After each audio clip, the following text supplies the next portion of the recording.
Kandukur municipal ఎన్నికల అంశంపై YCP నేతలకు ఎమ్మెల్యే ఇంటూరి నాగేశ్వరరావు సవాల్ విసిరారు. ప్రకాశం జిల్లా కందుకూరులోని టీడీపీ కార్యాలయంలో నిర్వహించిన సమావేశంలో మాట్లాడిన ఆయన విలీన గ్రామాలను పక్కనబెట్టి మిగిలిన 29 వార్డుల ప్రతిపాదికన మున్సిపల్ ఎన్నికలకు సిద్దమా అని ప్రశ్నించారు.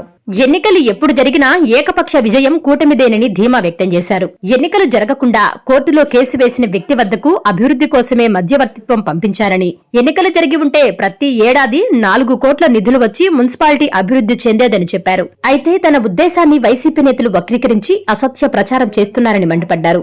అలాగే 2 ఏళ్లలో కూటమి ప్రభుత్వం చేపట్టిన అభివృద్ధి సంక్షేమ కార్యక్రమాలను ప్రజల్లోకి తీసుకెళ్లేందుకు సోమవారం నుంచి 40 రోజుల పాటు ఇంటింటి ప్రచారం నిర్వహించాలని పార్టీ శ్రేణులకు పిలుపునిచ్చారు. కందుకూరు నియోజకవర్గంలో 660 కోట్ల అభివృద్ధి పనులు, 1260 కోట్ల సంక్షేమ పథకాలు అమలు చేశామని, త్వరలో హార్టికల్చర్ హబ్ ద్వారా మరో 30 నుంచి 40 కోట్ల నిధులు రానున్నాయని ఎమ్మెల్యే తెలిపారు. ఏదైతే దివారిపాలెం ఈ 4 గ్రామాలు కలిపి 3 వార్డులు, రిమైనింగ్ 29 వార్డులు టౌన్లోనే ఉంటాయి.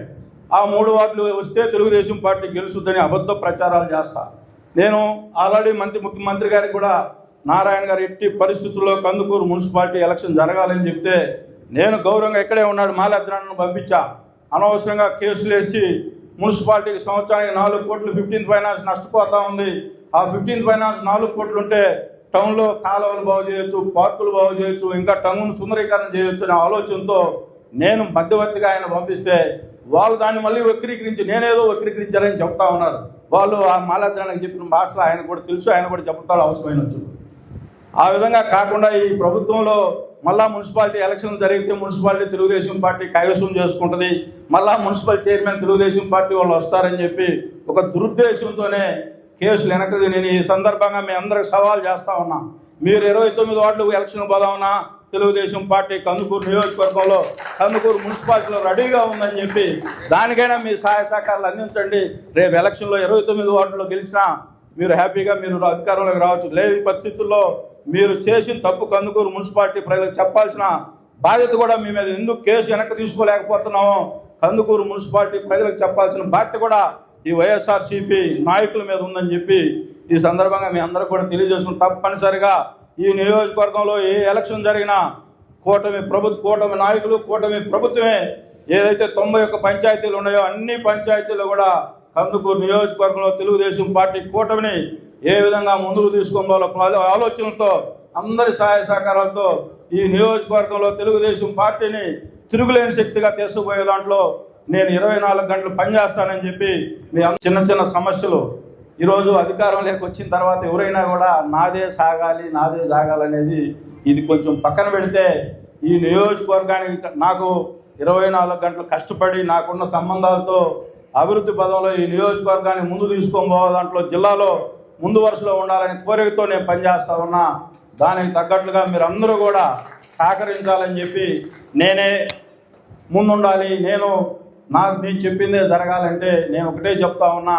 నాకు కూడా 48-49 సంవత్సరాలు. నేను గ్రామ స్థాయిలో మా గ్రామంలో కూడా 4-5 నాయకులు ఉండేవాళ్ళు. ఒక టైంలో అందరినీ కూడా కలుపుకొని ఊరికి మంచి పని చేస్తూ ఉంటే అందరూ కూడా మన ఎన్నికడికి వస్తారు.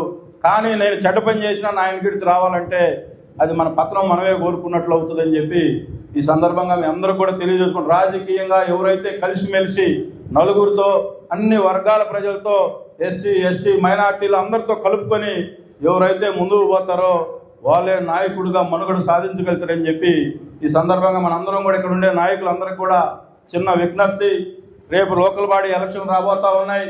తప్పనిసరిగా వైసీపీ నాయకులు మీలోనే చుచ్చుపెట్టి రేపు మీకు ఇస్తాం మాకు ఇస్తాం, ప్రతి గ్రామంలో 91 పంచాయతీల్లో ఏదో 1-2 పంచాయతీలు తప్పితే మొన్న నా ఎలక్షన్లు అన్ని గ్రామాల్లో తెలుగుదేశం పార్టీ మెజార్టీ వచ్చింది అంటే వాళ్ళ అవసరం కూడా మనకు అవసరం లేదు. పంచాయతీలు ఎంపీటీసీలు గెలవగల సత్తా మన పార్టీకి ఉంది. మీరు ఎవరు కూడా అటువంటి ఆలోచనలు పెట్టుకోవద్దని చెప్పి తెలుగుదేశం పార్టీ వాళ్ళు ఓట్లేస్తే చాలు మనం బ్రహ్మాండంగా గెలుస్తాం. మీరు అందరూ కూడా ఎవరంటే మధ్యతరగతి వాళ్ళు ఉంటారో వాళ్ళకి సహాయ సహకారాలు అందిస్తూ ఉన్నాం కాబట్టి ఈ గవర్నమెంట్ బెనిఫిట్స్లో వాళ్ళు ఇళ్ళకపోండి.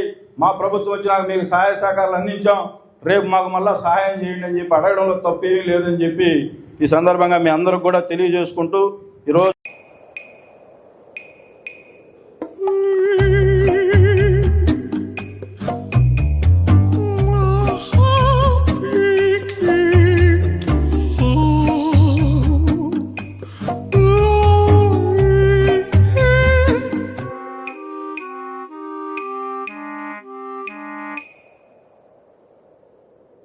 No matter the noise outside, enjoy the quiet inside. With noise cancelling windows from Asahi System Windows. Please subscribe SS News AP.